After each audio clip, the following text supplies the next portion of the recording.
मी पर्बतू कुवासी दादू मेरी उलर्यू जी कुड़ी।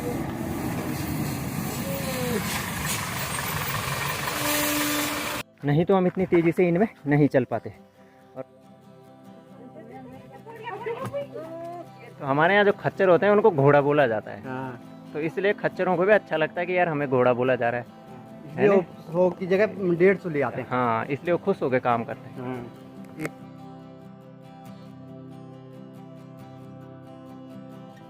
लिया के लिए डंडा ला रहा तो लिया आपने ले। चढ़ाई में चढ़ते समय थोड़ा हेल्प हो जाएगी ना तेरी। उसके सामने जाएगा, लगाएगा सिर तेरे पे।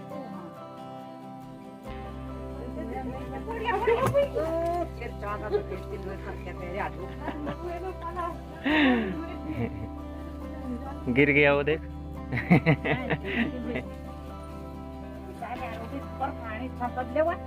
लिया छी।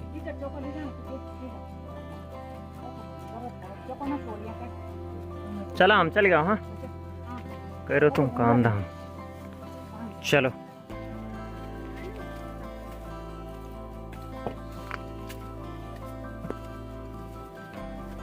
Good morning everyone. देवभूमि उत्तराखंड की इन खूबसूरत वादियों से मैं अपने इस ब्लॉग में आप सभी का हार्दिक स्वागत और अभिनंदन करता हूं। और आज की है ये बेहतरीन सुबह। हल्की हल्की बूंदाबांदी भी हो रही है और दूर पहाड़ की चोटियां घिर रखी हैं कोहरे से। और हम चढ़ रहे हैं अभी अपने गांव के बैक साइड से इस चढ़ाई को।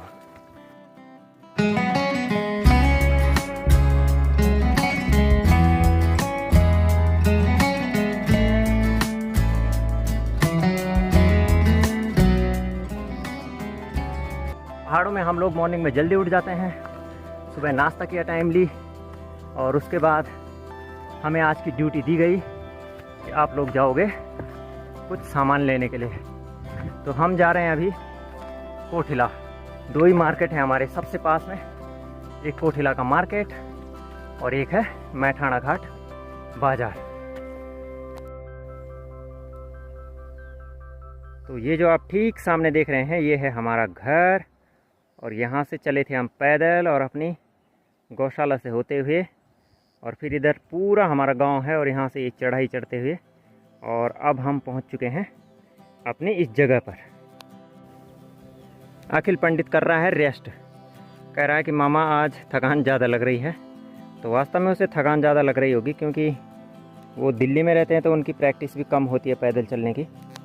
लेकिन यहाँ देख सकते हैं आप, यहाँ वही ताजगी है, वही उमंग है, वही उत्साह है।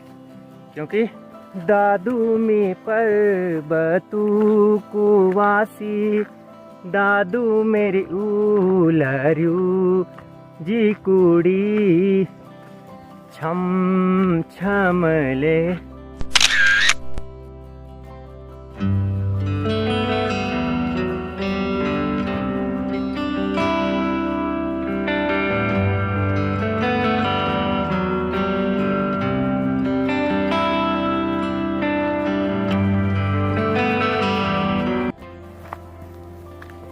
तो अब इस चढ़ाई को चढ़ते चढ़ते हम आ गए हैं सबसे टॉप में। जय हो कोटला भैरो देण हो जाए और घनशाली का बद्रीनाथ जी तुम भी देना हो जाए। तो ये है हमारे गांव की एक टॉप जगह और यहाँ से चारों तरफ का खुला खुला वातावरण दिखाई देता है, आप देख सकते हैं। और ये भांजेराम अखिल है, कुछ रेस्ट फरमा रहे हैं यहाँ पर। Good good good. और ये पूरे हमारे गांव का दृश्य है। इधर को ये जो पूरा फैल रखा है यहाँ से वहाँ तक, ये पूरा हमारे गांव का क्षेत्र है।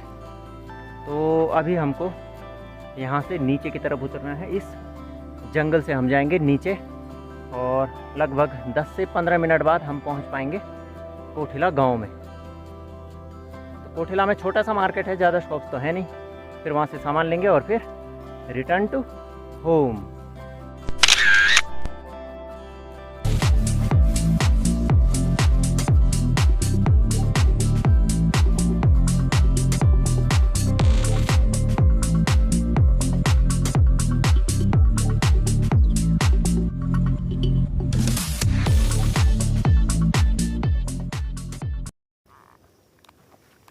यहाँ पर इस पूरे रास्ते में जो है चीड़ की पत्तियाँ गिरी हुई हैं, सूखी चीड़ की पत्तियाँ, पाइन ट्री लीव्स। जब ये पूरी तरह से सूखी होती है तो इनमें फिसलन ज़्यादा होती है, लेकिन यहाँ बारिश हो रही है तो इस वजह से ये भीग रखी हैं तो थोड़ा फिसलन कम है, नहीं तो हम इतनी तेज़ी से इनमें नहीं चल पाते।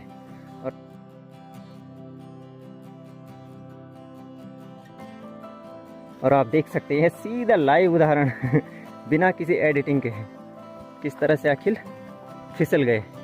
तो इस तरह से फिसलता है यहाँ आदमी। लगी तो नहीं? पक्का? हाँ, मुड़ो इधर, फिर लेफ्ट और देन राइट। संभल के चलो, पहाड़ों में संभल के चलना बहुत ज़रूरी है।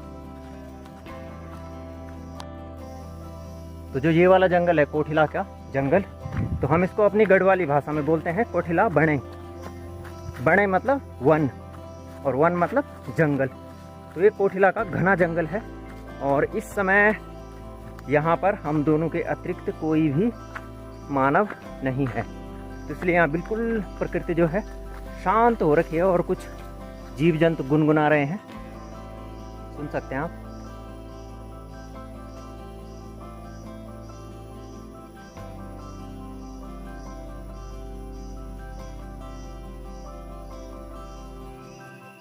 आपने फील की होगी ये शांति।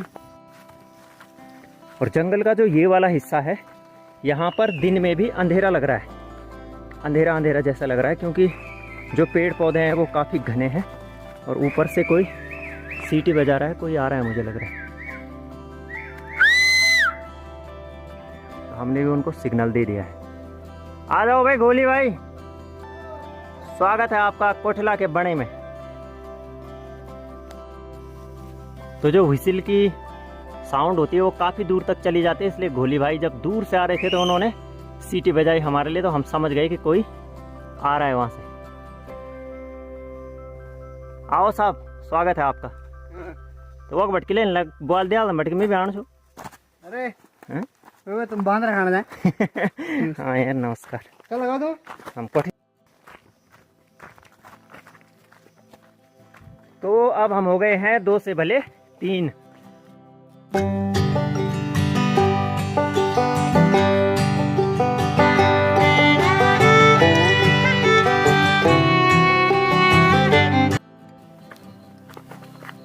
तो ये जो बड़ा सा बांस का पेड़ देख रहे हैं आप, ये भैरवनाथ जी का मंदिर है यहाँ पर, और इस क्षेत्र के लोगों की अपार श्रद्धा और आस्था है इस देवस्थान पर।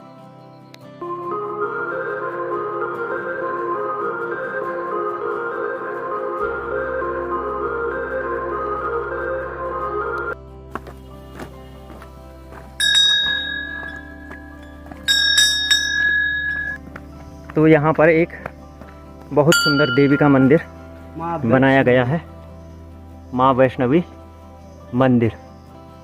जय माँ भगवती।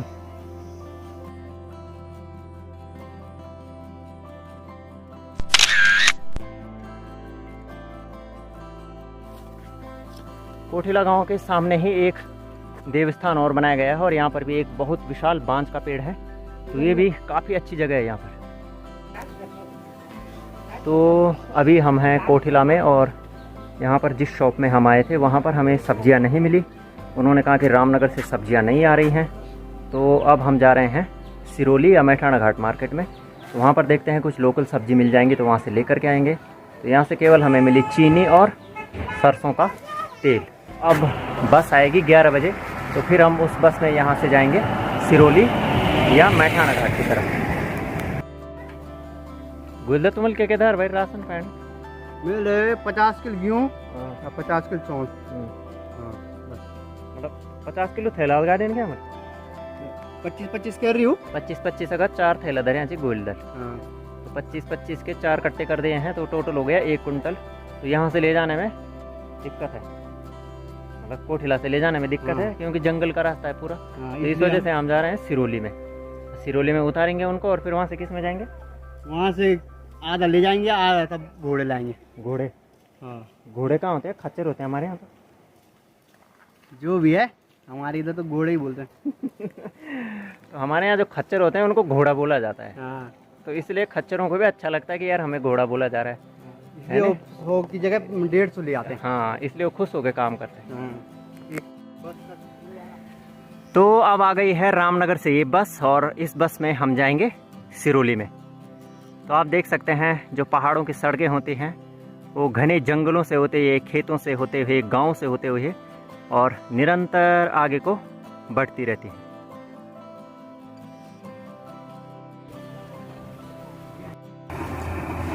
तो ये वाली बस है, ये तो जाएगी रामनगर को, और दूसरी साइड से आएगी जो जाएगी बीरोंखाल थलीसैंण को।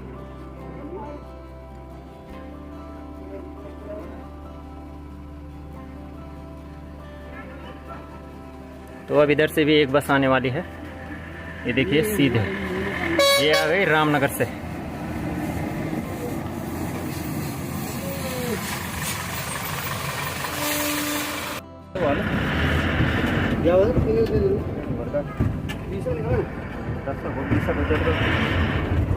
सिरोली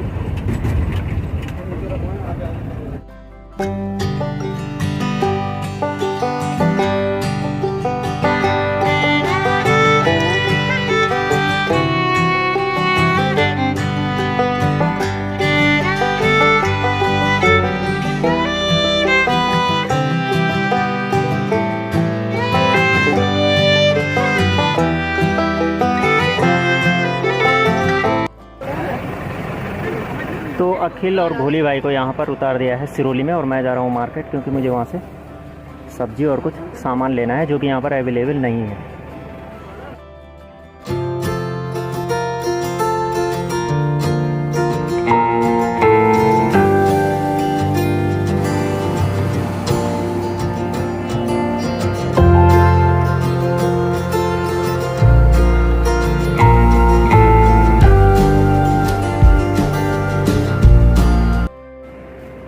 तो कोठिला से 4 किलोमीटर की दूरी तय की हमने बस से, और अब मैठाणा घाट से मैंने सामान खरीद करके और अब मैं रिटर्न हो रहा हूँ अपने घर के लिए। तो इस समय मैं मैठाणा घाट से और सिरोली की तरफ बढ़ रहा हूँ, और आप देख सकते हैं कि रोड में ये कितने बड़े बोल्डर आ रखे हैं ऊपर से ये। तो अगर ये किसी बस के ऊपर या कार के ऊपर गिरता तो उसकी क्या हालत हो सकती थी आप ये जान सकते हैं। इसलिए आजकल बरसात में यात्रा पर कम ही निकलें और अपने घर में सुरक्षित रहें।